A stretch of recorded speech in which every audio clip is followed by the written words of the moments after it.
C'est la 17e journée du championnat de top 14 et au stade Jean Daugé, deux dynamiques différentes s'opposent entre Bayonne et le Racing 92. Les Bayonnais en grande perte de vitesse et qui restent sur une défaite à domicile face à des Racingmen qui remontent mais sont encore irréguliers pour retrouver le top 6. Et après un quart d'heure de jeu, le Racing mène 3-0 et va faire des différences sur cette interception. Un long jeu au pied, une pression terrible sur Carreras. Un ballon récupéré dans un deuxième temps par une attaque du Racing très agressive.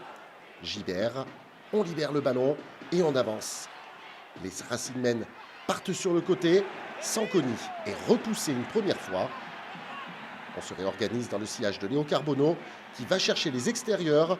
Le retour intérieur est parfait de la part d'Escobar. C'est Wilfried Huleux qui vient conclure le premier essai de cette rencontre.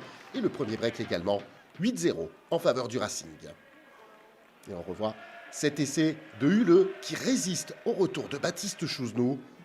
Le Racing qui mène même 10-0 à la 22e minute avec la transformation. Et Bayonne repart depuis l'entrée de ses 22 mètres. Makala, on enchaîne avec Orabé. Makala à nouveau, le jeu au pied. Et Orabé récupère ce ballon et ce temps pour inscrire le premier essai bayonnais de cette rencontre. Tout s'est joué à deux entre Cyril Makala d'un côté et Johan Orabé de l'autre. Double 1-2. Le Fidjien qui prolonge au pied. Et Orabé, visage rageur, qui est le premier sur ce ballon et qui réussit à tendre le bras. À la 31e minute, le Racing ajoute une pénalité et mène 13-5. Bayonne s'approche à nouveau de la ligne des 5 mètres. Le ballon repart vers le centre du jeu. Tout en puissance, Moon s'approche de la ligne. Et derrière, c'est Alexandre Fischer qui résiste au retour des derniers défenseurs pour inscrire ce nouvel essai. Bayonne revient à un point et n'est plus mené que 12-13. 2 minutes plus tard, Yanches, derrière sa mêlée, dégage.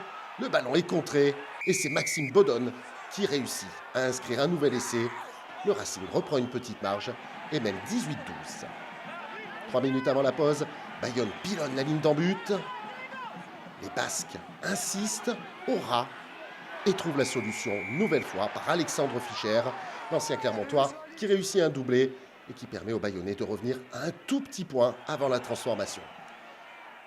45 minutes de jeu, le Racing est toujours devant, 21-19. Bayonne accélère, Carreras file dans le couloir des 5 mètres et Serre Spring qui n'a plus qu'à foncer dans leur but. Tom Spring qui permet à Bayonne de passer enfin devant dans cette rencontre, 24 puis 26-21. Mais le Racing ne se laisse pas compter et à la 54e minute, c'est au tour des Franciliens de venir pilonner la ligne d'en but. Un dernier effort sous les yeux de M. Jonathan Gasnier, l'arbitre, et c'est Lekima Tagita Givalou qui vient inscrire ce nouvel essai. Égalité, 26 partout avant la transformation. On revoit l'effort des avants du Racing qui réussissent à repasser devant avec la transformation. On approche de l'heure de jeu et tout en puissance, c'est cette fois-ci Tevita Tatafou qui redonne l'avantage aux Basques, 31-28 avec ce nouvel essai.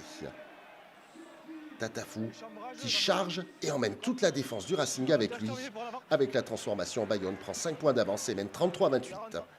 À l'heure de jeu, les Bayonnais se mettent à nouveau en difficulté tout seuls dans leurs 22 mètres.